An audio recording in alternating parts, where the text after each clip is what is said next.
ಶ್ರೀರಾಮನವಮಿ ಹಬ್ಬದ ಮಹತ್ವ ಮತ್ತು ಹಿನ್ನೆಲೆ. ಈ ವಿಡಿಯೋ ತಮಗೆ ಇಷ್ಟ ಆದಲ್ಲಿ ಲೈಕ್, ಕಮೆಂಟ್ ಮತ್ತು ಸಬ್ಸ್ಕ್ರೈಬ್ ಮಾಡಬೇಕಾಗಿ ತಮ್ಮಲ್ಲಿ ವಿನಂತಿ. ತ್ರೇತಾಯುಗದಲ್ಲಿ ಅಯೋಧ್ಯೆಯನ್ನು ಆಳುತ್ತಿದ್ದ ದಶರಥ ಮಹಾರಾಜನಿಗೆ 3 ಪತ್ನಿಯರಿದ್ದರು: ಕೌಶಲ್ಯೆ, ಸುಮಿತ್ರೆ ಮತ್ತು ಕೈಕೇಯಿ.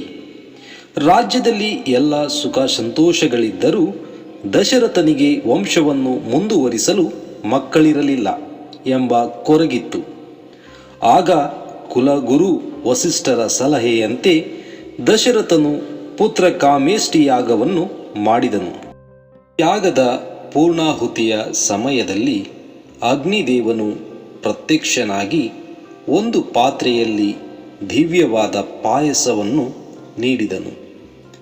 ದಶರಥನು ಅದನ್ನು ತನ್ನ 3 ಪತ್ನಿಯರಿಗೆ ಹಂಚಿಕೊಟ್ಟನು.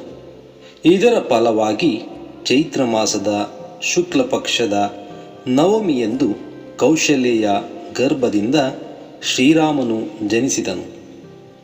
ಕೈಕೇಯಿಗೆ ಭರತ ಜನಿಸಿದನು.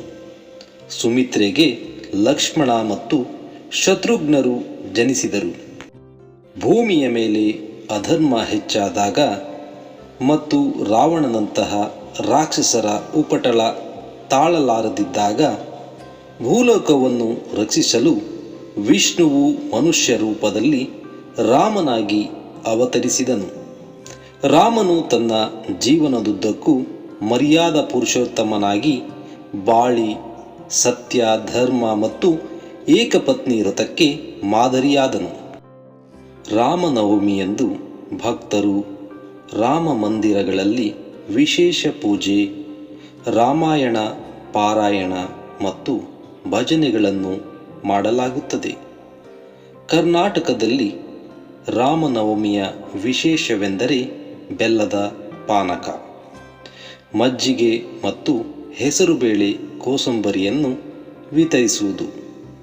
ಇದು ಬೇಸಿಗೆಯ ಕಾಲದಲ್ಲಿ ದೇಹಕ್ಕೆ ತಂಪು ನೀಡುವ ಸಂಪ್ರದಾಯವೂ ಹೌದು. ಕೆಲವು ಕಡೆ ಈ ದಿನ ರಾಮ ಸೀತೆಯರ ಕಲ್ಯಾಣೋತ್ಸವ ಅಥವಾ ಪಟ್ಟಾಭಿಷೇಕದ ಆಚರಣೆಗಳನ್ನು ಮಾಡಲಾಗುತ್ತದೆ. ರಾಮ ಎಂದರೆ ಕೇವಲ ಒಬ್ಬ ರಾಜನಲ್ಲ, ಅವನು ಧರ್ಮದ ಸಾಕಾರ ರೂಪ.